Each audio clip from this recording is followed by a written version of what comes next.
लोग लोकतंत्र बचाओ 2024 अभियान के तहत पूरे झारखंड में लोगों के पास जा कर के आज बीते 10 सालों में लोगों को सरकार के द्वारा कितना फ़ायदा हुआ, क्या क्या मिला, क्या क्या चीज़ से लोग संतुष्ट है, क्या चीज़ से संतुष्ट नहीं है, इन बातों पर चर्चा की है। और उसमें हम लोगों को बताया कि बहुत कुछ नए अच्छा चीज़ भी मिला है। किसी को तो आवास मिला, किसी को गैस मिला, किसी को अभी 5 किलो चावल मिलने की बात बता रहे हैं। लेकिन उसके साथ साथ लोग ये भी बताया कि हमारे बच्चों को पढ़ाने के लिए बहुत दिक्कत हो रहा है, सब चीज़ों का दाम बहुत बढ़ गया है, गांव में रोज़गार नहीं है, मनरेगा का काम आजकल गांव में नहीं चलता है। कहीं मनरेगा काम मशीन से चलाया जा रहा है, जो जेसीबी है उसी से चलाया जा रहा है। और गांव में जितने भी जवान लड़के लड़कियां हैं वे लोग सब काम करने के लिए बाहर गए हुए हैं।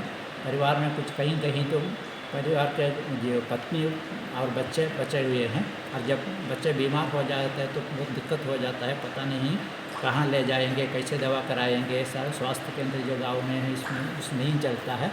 उसी प्रकार आम तौर पर हम लोगों को दिक्कत हो रहा है।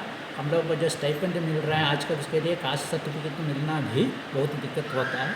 और आदिवासियों के बीच में क्रिश्चियन नॉन क्रिश्चियन के नाम पर हम लोगों को बीच में एक बंटवारा हो रहा है। उसी से भी हम लोग पहले जब शांति से जीते थे, एक दूसरे से भाईचारा से जीते थे, अभी हम लोग थोड़ा सा संकोच और एक ऐसे दृष्टि से देखते हैं कि एक दूसरे पर उतना विश्वास नहीं है, ऐसा परिस्थिति आ गया है। और हम लोगों को लगता है कि वो हमारे विरुद्ध है, ये हमारे विरुद्ध है। इसी प्रकार का एक समाज में बंटवारा आ गया है। लोग भी बोला, किसी ने बताया कि देखिए हम लोग को मांस खाने के नहीं दे रहा है, इसलिए तो गाय को नहीं बेच रहे कि दाम बहुत कम हो गया, इसलिए तो हमारे गाय से हमारा जो आमदनी होता था वो भी कम होते जा रहा है। तो कोई बोला कि मोदी बोला है कि हमको 5 किलो चावल देंगे, इसलिए तो सर मैंने हम लोगों को बताया गया है कि आगे से भी हमको मोदी को वोट देना चाहिए, ताकि हमको चावल लगातार मिलते रहे और खाता में 1000 रुपया जो मिलते रहे, ये सब लोग बोला। तो आम तौर पर लोग कंफ्यूज रहे। एक तरफ कुछ मदद मिलता है, लेकिन लोगों को ये भी पता है कि हम लोग जो आदिवासी क्षेत्र में जाते हैं तो लोग बता रहे हैं कि हमारा ज़मीन मोदी सरकार आने के बाद जो CNG एक्ट, SPT एक्ट को तो बहुत उसमें बदलाव लाया है। और सब बदलाव ऐसे लाया है कि ये आसानी से हमारा ज़मीन पूंजीपतियों के लिए, खदान लोगों के लिए ले जा सके। इसलिए हम लोगों का बहुत डर इसी में भी कि अगर मोदी सरकार अभी आएगा तो हमारा ज़मीन भी ले लेंगे।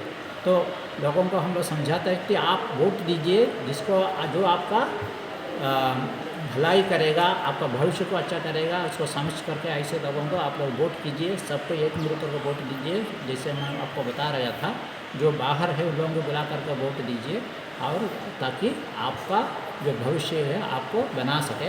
आपका वोट का इतना दाम है, आप उसको सस्ता में मत लीजिए।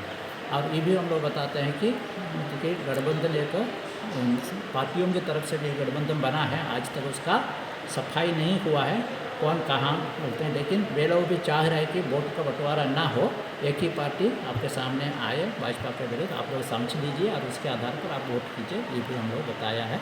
और इस बात को आप इसी तरह से गांव में काफ़ी आक्रोश है कि सरकार हमारे साथ नहीं चल रहा है, ऐसे कि बहुत प्रकार के दिक्कतें हैं।